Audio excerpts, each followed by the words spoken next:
ಸ್ವಾತಿ, ಸ್ವಲ್ಪ ಕಾಫಿ ಕೊಡಮ್ಮ. ರೀ, ಮೊದ್ಲು ಈ ಸ್ವೀಟ್ ತಗೊಳ್ಳಿ.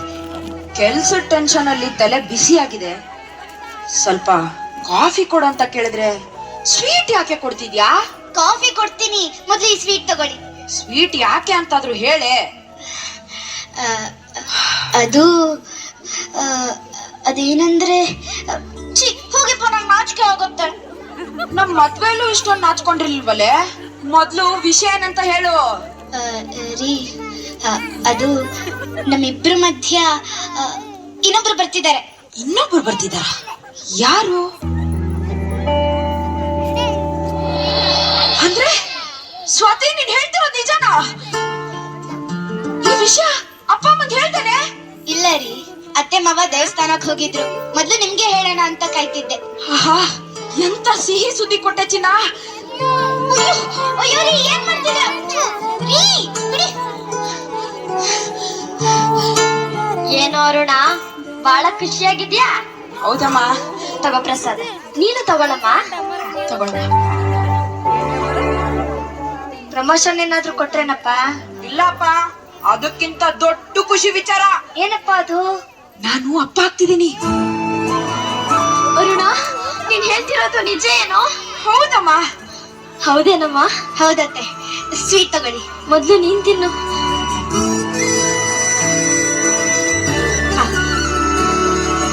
ಮಾವಯ್ಯ, ಸ್ವೀಟ್ ನೀ ತಿನ್ನಮ್ಮ. ಅಪ್ಪ. ನಮ್ಮ ಮನೆಯಲ್ಲಿ ದಿನವೂ ಬಿರುಗೋ ಚೈತ್ರವೇ, ಬೆಳದಿಂಗಳ ಈ ಪ್ರೀತಿ ಹೊರಗಲು ಸಾಧ್ಯವೇ? ನಮ್ಮ ಮನೆಯಲ್ಲಿ ದಿನವೂ ಬಿರುಗೋ ಚೈತ್ರವೇ, ಬೆಳದಿಂಗಳ ಈ ಪ್ರೀತಿ ಹೊರಗಲು ಸಾಧ್ಯವೇ? ಭಗವಂತ, ನಿನ್ ಸನ್ನಿಧಾನದಿಂದ ಬರೋಷ್ಟ್ರಲ್ಲಿ ಎಂತ ಸಿಹಿ ಸುದ್ದಿ ಕೊಟ್ಯಪ್ಪ. ಅಮ್ಮ, ನಮ್ ಮಗುಗೆ ಹೆಸರು ಏನಂತ ಇಡೋಣ? ನನ್ ಮೊಮ್ಮಗ ಬೆಣ್ಣೆ ಕಜ್ಜೆ ಮುದ್ದು ಕೃಷ್ಣನ್ ತರ ಇರ್ತಾನೆ, ಅದಕ್ಕೆ ಕೃಷ್ಣ ಅಂತ ಹೆಸರಿಡೋಣ. ಹೌದೌದು, ಸ್ಟೈಲ್ ಆಗಿ ಕ್ರಿಶ್ ಅಂತ ಕೂಡ ಕರಿಬಹುದು. ಹೌದಲ್ವಾ? ತುಂಬಾ ಚೆನ್ನಾಗಿದೆ. ಒಂದ್ ವೇಳೆ ನಮಗ್ ಹೆಣ್ಮಗು ಹುಟ್ಟಿದ್ರೆ? ಸ್ವಾತಿ, ನಮ್ಮ ಗಂಡ್ ಮಗುನೇ ಆಗೋದು. ಹೌದೌದು, ಆ ದೇವ್ರಿಗೆ ಕಾಲ್ ಮಾಡಿ ಹೇಳಿದ್ದ ಅನ್ಸುತ್ತೆ ಗಂಡ್ ಮಗುನೇ ಆಗೋದು ಅಂತ. ರೀ, ನನ್ಗ್ಯಾಕೋ ನಮ್ ಮನೆ ದೀಪ ಬೆಳಗು ಒಂದ್ ಮುದ್ದಾದ ಹೆಣ್ಮಗು ಹುಟ್ಟಾರೆ ಅನ್ಸುತ್ತೆ. ಸ್ವಾತಿ, ಒಂದ್ಸರಿ ಹೇಳ್ದೆ ತಾನೆ, ಪದೇ ಪದೇ ಅಭಿಷೇಕ್ನ ನುಡಿಬೇಡ. ಏನಂದ್ರಿ? ಅಪ್ಶಕುನನ? ಹೆಣ್ಮಗು ಅಂದ್ರೆ ಅಪ್ಶಕುನನ? ಒಬ್ಬ ಎಜುಕೇಟೆಡ್ ಆಗಿ ಈ ತರ ಮಾತಾಡಕ್ಕೆ ಮನ್ಸಾದ್ರೆ ಹೇಗ್ ಬರುತ್ತೆ ನಿಮ್ಗೆ? ಸ್ವಾತಿ, ಅವ್ನ್ ಹೇಳ್ತಿರೋದ್ರಲ್ಲಿ ತಪ್ಪೇನಿದೆ? ನಮ್ಗೆ ಗಂಡ್ ಮಗುನೇ ಬೇಕು, ಅವನೇ ಈ ವಂಶದ ವಾರಸ್ಥಾನ ಆಗ್ಬೇಕು. ಸಾವಿತ್ರಿ, ಏನ್ ಹೇಳ್ತಾ ಇದೀಯಾ? ಇಂಥ ಮಗುನ ಹೆರ್ಬೇಕು ಅಂತ ಆರ್ಡರ್ ಮಾಡಿದ್ರೆ ಅವಳೇನ್ ಮಾಡ್ತಾಳೆ ಪಾಪ? ರೀ, ನೀವೇ ವಿಷಯದ ತಲೆ ಹಾಕ್ಬೇಡಿ. ನೋಡು ಅರುಣ್, ಮೊದ್ಲು ಇವಳು ಹೊಟ್ಟೆಲಿರೋ ಮಗು ಯಾವ್ದು ಅಂತ ತಿಳ್ಕೊಳಕ್ ಪ್ರಯತ್ನ ಮಾಡು. ನಂಗೊಬ್ರು ಡಾಕ್ಟರ್ ಗೊತ್ತಿದಾರಮ್ಮ. ಅವ್ರಿಗೆ ಸ್ವಲ್ಪ ಹಣ ಕೊಟ್ರೆ ಸ್ವಾತಿ ಹೊಟ್ಟೆನ ಸ್ಕ್ಯಾನ್ ಮಾಡಿ ಗಂಡ್ ಮಗುನೋ ಹೆಣ್ಮಗುನೋ ಅಂತ ತಿಳಿಸ್ತಾರೆ. ಆದ್ರೆ ಅದ್ರಲ್ಲಿ ಸ್ವಲ್ಪ ಟೈಮ್ ಬೇಕು. ಎಷ್ಟಾದ್ರೂ ಟೈಮ್ ಆಗ್ಲಿ, ಮೊದ್ಲು ವಿಷಯ ತಿಳ್ಕೊ. ಸರಿ ಅಮ್ಮ. ಅರುಣ್, ಲೋ ಮನೆ ಹಾಳ, ಸ್ಕ್ಯಾನ್ ಮಾಡ್ಸೋದು ಕಾನೂನು ಪ್ರಕಾರ ಅಪರಾಧ ಅಲ್ವೇನೋ? ರೀ, ಕಾನೂನು ಗೀನೂನು ಅಂತ ಕೂತ್ಕೊಂಡ್ರೆ ಜೀವನ ಮಾಡಕ್ಕಾಗತ್ತಾ? ನೀವು ಸ್ವಲ್ಪ ಸುಮ್ನೆ ಇರಿ. ನೋಡು ಅರುಣ್, ನಿನ್ಗೇನಾದ್ರೂ ಗಂಡ್ ಮಗು ಆದ್ರೆ ನನ್ನ ಆಸ್ತಿ ಅಲ್ಲ ನಿನ್ಗೆ, ಇಲ್ಲ ಅಂದ್ರೆ ಎಲ್ಲಾನು ನನ್ ಮಗಳ ಹೆಸರಿಗೆ ಬರ್ಬಿಡ್ತೀನಿ ಅಷ್ಟೇ. ಯೋಚನೆ ಮಾಡು. ಕೇಳಿಸ್ಕೊಂಡ್ಯಾ? ನಮ್ಮ ಗಂಡ್ ಮಗು ಆದ್ರೆ ಮಾತ್ರ ಈ ಆಸ್ತಿ ಎಲ್ಲ ನಮ್ದಾಗುತ್ತೆ. ಅಪ್ಪಿ ತಪ್ಪಿ ಏನಾದ್ರೂ ಹೆಣ್ಣು ಮಗು ಆದ್ರೆ ನಮ್ಮಮ್ಮ ನಿನ್ನ ಈ ಮನೇಲಿ ಇರ್ಸಕ್ ಬಿಡಲ್ಲ. ನನ್ಗೆ ಇನ್ನೊಂದ್ ಮದ್ವೆ ಮಾಡಕ್ಕೂ ಹೆಸಲ್ಲ. ನಮ್ಮಮ್ಮನ ಎದುರಾಕೊಳ್ಳೋ ಧೈರ್ಯ ನನಗೂ ಇಲ್ಲ. ಯೋಚನೆ ಮಾಡು.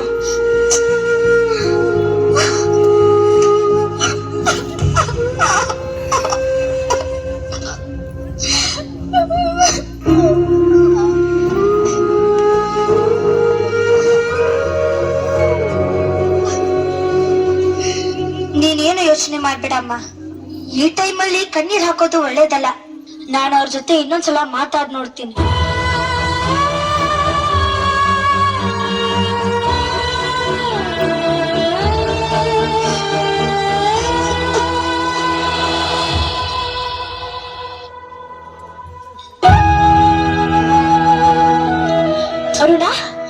ಕೆಲ್ಸ ಏನಾಯ್ತು? ಇವಳು ಹೊಟ್ಟೆಲಿರೋದು ಗಂಡ್ ಮಗು ತಾನೆ? ಅಂದ್ರೆ ನಮ್ಮ ಆಸೆ ಎಲ್ಲ ನಿರಾಸೆ ಆಗೋಯ್ತಮ್ಮ. ಮತ್ ಇವಳು ಹೊಟ್ಟೆಲಿರೋದನ್ನ ಕ್ಲೀನ್ ಮಾಡಿಸ್ತೀಯಾ ಇಲ್ವಾ? ಅದು ನಿನ್ನೊಂದ್ ಪರ್ಮಿಷನ್ ಕೇಳ್ಕೊಂಡು ಹೋಗೋಣ ಅಂತ. ಇದ್ರಾಗ ಪರ್ಮಿಷನ್ ಕೇಳೋದೇನಿದ್ಯೋ? ಮೊದ್ಲು ಇವಳು ಹೊಟ್ಟೆಲಿರೋ ಅನಿಷ್ಟನ ಹೊರಗೆ ತೆಗ್ಸ್ಬಿಟ್ಟ. ಅತ್ತೆ ಅತ್ತೆ ಏನ್ ಹೇಳ್ತಿದ್ದೀರಾ? ಅಲ್ಲ ನೀವು ಒಬ್ಬ ಸಾಕು, ನನ್ ಹತ್ರ ಈ ವೇದಾಂತ ಎಲ್ಲ ಹೇಳಕ್ ಬರ್ಬೇಡ. ನಿನ್ ಹೊಟ್ಟೆಲಿರೋ ಅನಿಷ್ಟ ಹೊರಗ್ ಬರ್ಬಾರ್ದು ಅಂದ್ರೆ ಬರ್ಬಾರ್ದು ಅಷ್ಟೇ. ಮಾವಯ್ಯ ನೀವಾದ್ರೂ ಬೇಡ ಅಂತ ಹೇಳಿ ಪ್ಲೀಸ್ ಪ್ಲೀಸ್.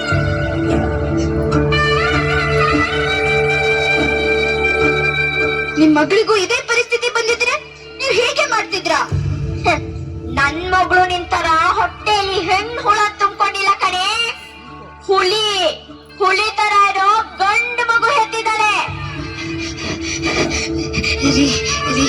ಕಣ್ ಬಿಡೋಕು ಮುಂಚೆ ಮಗುನ ಕೊಲ್ಲೋದು ಪಾಪ ಅಲ್ವೇನ್ರಿ? ಸ್ವಾತಿ, ಅಮ್ಮ ಹೇಳ್ತಿರೋದು ನಮ್ಮ ಒಳ್ಳೇದಕ್ಕೇನೆ. ಅವ್ರ ಮಾತ್ ಕೇಳೋದು ನನಗ್ ಸರಿ ಅನಿಸ್ತಿದೆ.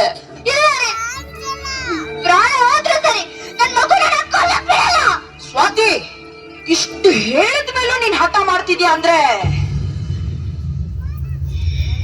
ನನ್ನನ್ನ ಕಳ್ಕೋಬೇಕಾಗುತ್ತೆ. ಅಂದ್ರೆ ನಿಮ್ ಮಾತಿನ ಅರ್ಥ? ನಿನಗೆ ನಿನ್ ಗಂಡ ಮುಖ್ಯನಾ ಅಥವಾ ನಿನ್ ಮಗು ಮುಖ್ಯನಾ? ಯೋಚನೆ ಮಾಡು.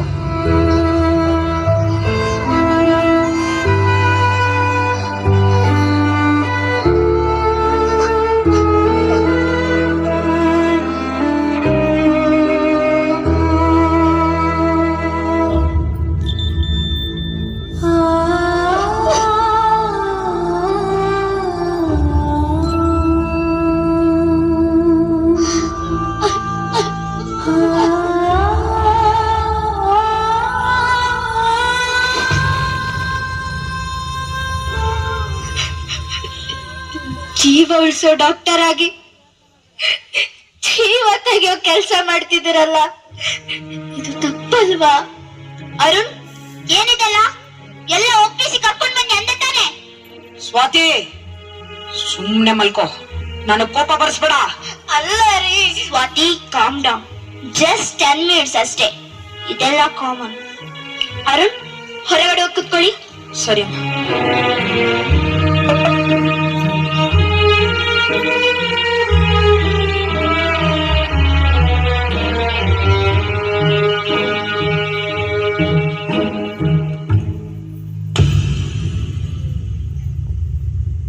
ಅಮ್ಮ ಅಮ್ಮ ಅಮ್ಮ, ಎದ್ದೇಳಮ್ಮ, ನಾನ್ ಬಂದಿದ್ದೀನಿ ನೋಡಮ್ಮ.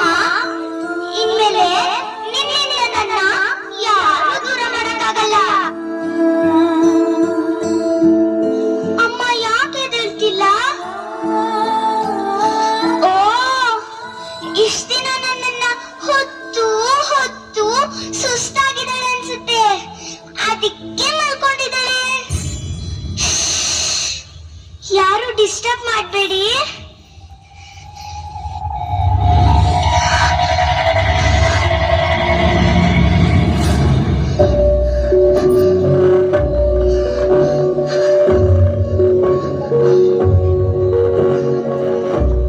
ಅಬ್ಬಾ, ಈ ಪ್ರಪಂಚ ಎಷ್ಟು ಚೆನ್ನಾಗಿದೆ. ಅಮ್ಮನ ಹೊಟ್ಟೆ ಒಳಗಡೆ ಇದ್ದು ಇದ್ದು ಬೋರ್ ಆಗ್ಬಿಟ್ಟಿತ್ತು. ಯಾವಾಗ ಆಚೆ ಬರ್ತೀನೋ ಅಂತ ಕಾಯ್ತಿದ್ದೀನಿ. ಆದ್ರೆ ನನ್ನಮ್ಮ ನನ್ನನ್ನ ಹೊಟ್ಟೆಲ ಸಾಯ್ಸೋಕ್ ಬಂದಿದ್ದಾಳೆ. ಇಲ್ಲ, ಇದ್ರಲ್ಲಿ ನನ್ನಮ್ಮಂದು ಏನು ತಪ್ಪಿಲ್ಲ. ದೂರ ಹೋದರು ಎಲ್ಲೇ ಇದ್ದರು ನೀನೇ ಮರೆತರು ತಾಯಿ ಮರೆಯಲ್ಲ. ನಮ್ಮ ಇಡೀ ಜೀವನದಲ್ಲಿ ಅಮ್ಮನ ಮಡಲಲ್ಲಿದ್ದಷ್ಟು ಸಮಯ ಮಾತ್ರ ನೆಮ್ಮದಿಯಿಂದಿರ್ತೀವಿ. ಸಾವೇ ಬಂದರು ಮಣ್ಣೇ ಆದರು ತಾಯಿ ಪ್ರೀತಿಗೆಂದೆಂದು ಕೊನೆಯಿಲ್ಲ. ಅವ್ವ, ಅಷ್ಟಕ್ಕೂ ನಾನೇ ಪ್ರಪಂಚಕ್ಕೆ ಬರೋದು ನನ್ನ ಅಜ್ಜಿಗೆ ಇಷ್ಟ ಇಲ್ಲ, ನನ್ನ ಅಪ್ಪಂಗೂ ಇಷ್ಟ ಇಲ್ಲ. ಪಾಪ ನನ್ನಮ್ಮ ತಾನೇ ಏನ್ ಮಾಡ್ತಾಳೆ? ನನ್ನಮ್ಮ ತುಂಬಾ ಒಳ್ಳೆಯವಳು. ನನ್ನಮ್ಮಂಗೆ ಮಗು ಆಗುತ್ತೆ ಅಂತ ಗೊತ್ತಾದಾಗ ಮನೇಲೆಲ್ಲರೂ ಖುಷಿ ಪಟ್ಟು ಸ್ವೀಟ್ ತಿಂದ್ರು. ಆದ್ರೆ ಆ ಮಗು ನಾನು ಅಂತ ಗೊತ್ತಾದಾಗ ಅವ್ರ ಮನಸ್ಥಿತಿನೇ ಬದಲಾಗೋಯ್ತು. ಹೆಣ್ಮಗು ಆಗಿ ಹುಟ್ಟೋದೇ ತಪ್ಪ? ಹೆಣ್ಮಗು ಅಂದ್ರೆ ಅವ್ರಿಗೆ ಯಾಕಷ್ಟೊಂದು ಕೋಪ? ಅಪ್ಪ, ಯಾಕಪ್ಪ ನನ್ನನ್ನ ಸಾಯ್ಸೋಕ್ ಬಂದಿದೀಯಾ? ನಾನಂದ್ರೆ ನಿನಗೆ ಇಷ್ಟ ಇಲ್ವಾ ಅಪ್ಪ?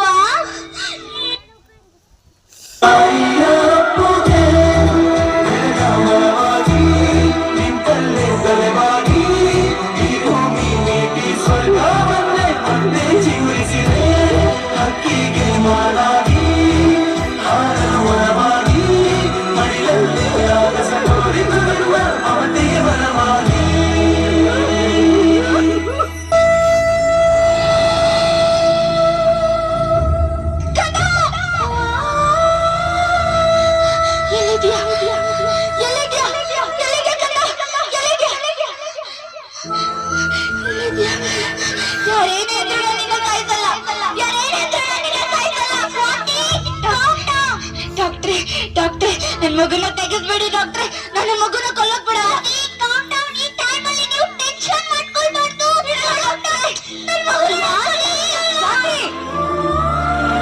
ಯಾಕೆ ಕೂಗಾಡ್ತಾ ಇದ್ಯಾ? ನನ್ ಮಗಳಂದ್ರೆ ನಂಗ್ ಪ್ರಾಣ ಕಣ್ರಿ, ಅವಳನ್ನ ಕೊಲ್ಲಕ್ ಬಿಡಲ್ಲ. ನಡಿ ಹೋಗೋಣ, ನಡಿ. ಸ್ವಾತಿ, ಎಲ್ಲದಕ್ಕೂ ಒಪ್ಕೊಂಡು ಈಗ ಹೊಸ ನಾಟಕ ಆಡ್ತಿದ್ಯಾ? ನೀನು ಈ ಮಗು ತಗ್ಸ್ಕೋಬೇಕು ಅಷ್ಟೇ, ಇಲ್ಲ ಅಂದ್ರೆ ಏನಾಗುತ್ತೆ ಅಂತ ಗೊತ್ತಲ್ಲ.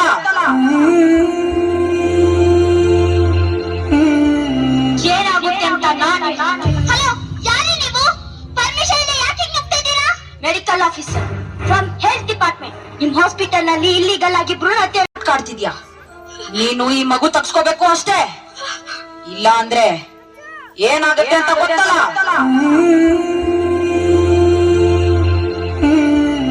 ಏನಾಗುತ್ತೆ ಅಂತ ನಾನು. ಹಲೋ, ಯಾರೇ ನೀವು? ಪರ್ಮಿಷನ್ ಇಲ್ಲ, ಯಾಕೆ ನುಗ್ತಿದ್ದೀರಾ? Medical officer from health department. ನಿಮ್ ಹಾಸ್ಪಿಟಲ್ ನಲ್ಲಿ ಇಲ್ಲಿಗಲ್ ಆಗಿ ಭ್ರೂಣ ಹತ್ಯೆ ನಡೀತಿದೆ ಅಂತ ಇನ್ಫಾರ್ಮೇಶನ್ ಬಂದಿದೆ. ಆತರ ಏನಿಲ್ಲ ಮೇಡಮ್, ಯಾರೋ ನಿಮ್ಗೆ ರಾಂಗ್ ಇನ್ಫಾರ್ಮೇಶನ್ ಕೊಟ್ಟಿದ್ದಾರೆ ಅನ್ಸುತ್ತೆ. ಇವ್ರು ಉಮಾ ಅಂತ ಆಶಾ ಕಾರ್ಯಕರ್ತೆ. ಇದ್ರ ಬಗ್ಗೆ ಮಾಹಿತಿ ಕೊಟ್ಟಿದ್ದು ಇವರೇ. ಹೇಳಿ ಉಮಾ ಅವ್ರೆ.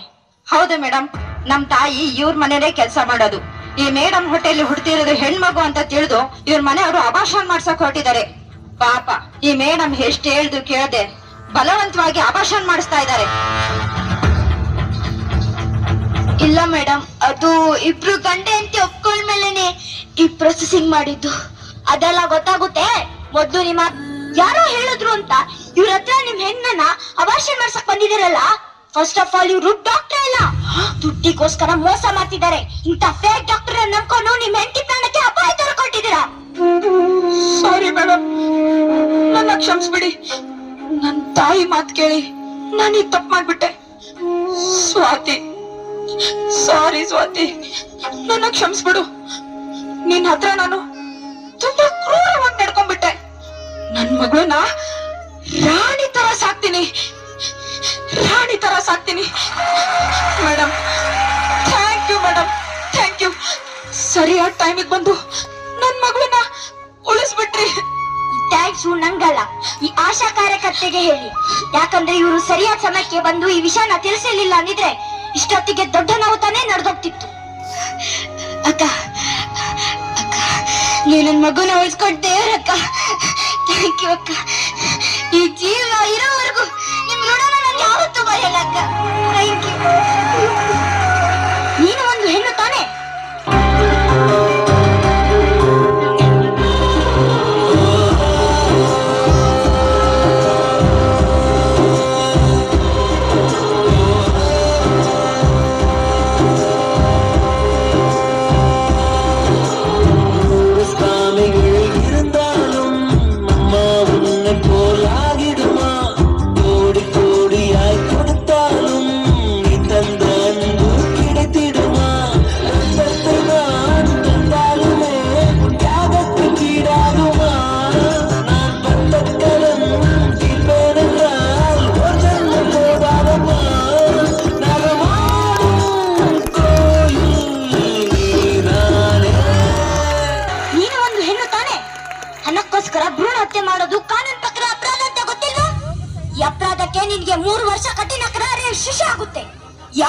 ಸಂಜು ಕ್ಯಾನ್ಸಲ್ ಆಗುತ್ತೆ.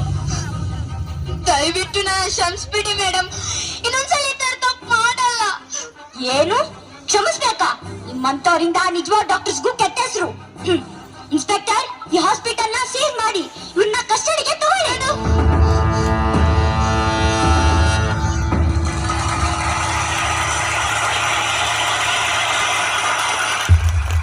ಹೆಣ್ಣು ಅಂದ್ರೆ ಸೃಷ್ಟಿ,